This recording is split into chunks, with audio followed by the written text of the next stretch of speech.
The trial of Chad Daybell continuing on, and we're continuing to see some new witnesses, some old witnesses from the previous season of the Daybells. We saw Zulema Pastenes taking the stand and talking about whether that she had to kind of take a second to determine whether or not she could still control it when asked in the courtroom, "Do you believe you can control the weather?" No. Anyone who's taking a little pregnant pause there, that's going to give you a little caution. Shavaun Scott joining us, psychotherapist and author. Let's just start there. What was your reaction to that when she still kind of pondered a little bit? Maybe I do have those powers. You know, on the scale of reality testing, Zulema does not score very high. No. It's just, I find her kind of a sad character. She's just got this really needy, pathetic quality, which made her a terrific target for a cult leader, you Mm-hmm. know? A lot of the testimony from her, I think really we got a chance to go into more of Chad's dangerous, crazy theology and the way that he manipulated these vulnerable people. And they just swallowed it, you Mm-hmm. know? There was some terrifying testimony about his goal in a lot of the phone calls and messages he was putting out to cleanse the earth, Mm-hmm. and that they were part of the 144,000 and they would eventually be cleansing the earth. Well, we know to them cleansing the earth of zombies meant killing people. Yeah. So I found her testimony fascinating. I think she was telling the truth. But yeah, this lady doesn't have both feet on the ground. Is it difficult though to discern the truth from someone like this, who doesn't have both feet on the ground? But when she's testifying in this sort of a setting, is it safe to say that she is telling the truth about Yeah. Chad? Yeah, I had the sense she was telling the truth, because you can be a person prone to magical thinking and having a lot of ridiculous beliefs, but then you can still recount those incidents and those beliefs Mhm. honestly. And I had the sense from her that she had very good recall, and her statements were consistent. And it also fits with the things that we've heard, the tape recordings and the other interviews and the other testimony from people. Is this is where this group was going. Let's take a listen to some of her testimony. This is her talking about Chad. I mean, essentially grooming her and grooming the group about darkness. And once someone is dark, they don't come back, but they get reborn because that'll justify everything. Let's take a listen. During this meeting, Chad said that JJ was going to die young, that he was probably going to die soon, and that he was going to come right back to Earth as Colby's son. And who is Colby? Lori's son. This is obviously extremely disturbing. Chad seemed to know and be very aware, what he said. He was viewed as a prophet by some of these people, that they would buy it. What's your reaction to all of that? And do you think Chad was believing his prophesying powers at that moment in time, or just like, I can do whatever I want? Yeah.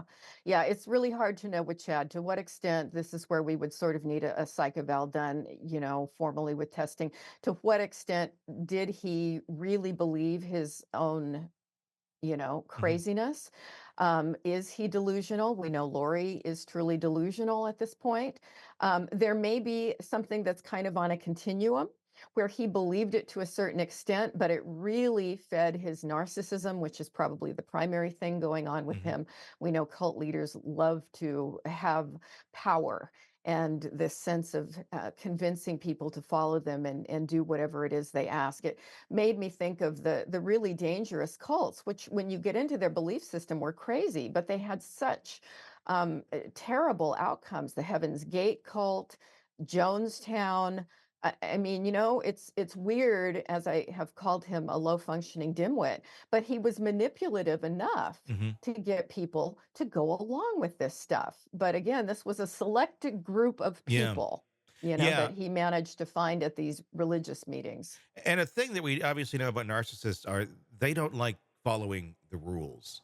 Uh, No. even the rules that they have set for themselves oftentimes. Can you speak on that a little bit? Like, why is that? Like, why do the rules suddenly not apply to a malignant extreme narcissist like Lori Vallow or Chad Daybell? And how do they justify that when they expect everybody else to follow their rules?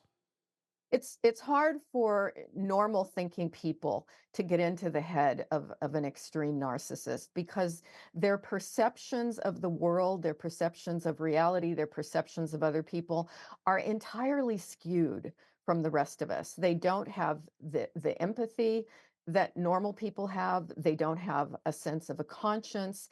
And so they can just kind of bulldoze through life looking for ways to exploit everybody else. Yeah, and It's weird. yeah, I mean, it seems it's exactly what's going on. Here's Zulema talking about Lori, basically, when she's questioned about, why is it that you and Chad are together? Because isn't he married? Aren't you married? This is earlier on. And well, they got excuses because they're narcissists. Take a listen. I asked why they were together like that when he was still married, and he said that they had been married to each other 7 times before in other lives, and they had been exalted before together in other creation, in other worlds, and that they were to be together in this life because they had a mission together, and that their spouses would understand because of the mission that they needed to complete. And then the topic of it didn't count for them again came up. And this is another of the times when Lori said, it doesn't count for me. Well, if it doesn't count for me, as Zulema says, it must be true. Okay, so we get narcissists. They're going to do this sort of thing. How does someone like this, like Zulema, just buy into it? I mean, at Yeah. some point, isn't there some bar where it's like, okay, this is really kind of going off the rails here? Yeah. Yeah, it is really crazy. And a normal person, a normal thinking person would not be able to go there. They would not be able to swallow all this. And I think it just shows the vulnerability that these folks, their followers had with Chad telling them things like, you have this special mission. You are chosen by God. You're going to be part of this group that cleanses the earth. And boy, they needed that. Yeah, That was like water to a desert for them. yeah. They truly were craving that kind of attention. Hey, thanks for checking out the video. Be sure to follow us wherever you download podcasts, and especially Apple Podcasts, where you can get advanced episode and premium content on our premium channel right there. Also, be sure to follow us on social media so you don't miss any breaking updates on the stories that matter to you most. We're on TikTok, X, Instagram, Facebook. Just search Hidden Killers Podcast with Tony Brueski, and you'll find us right there. Again, thanks for watching.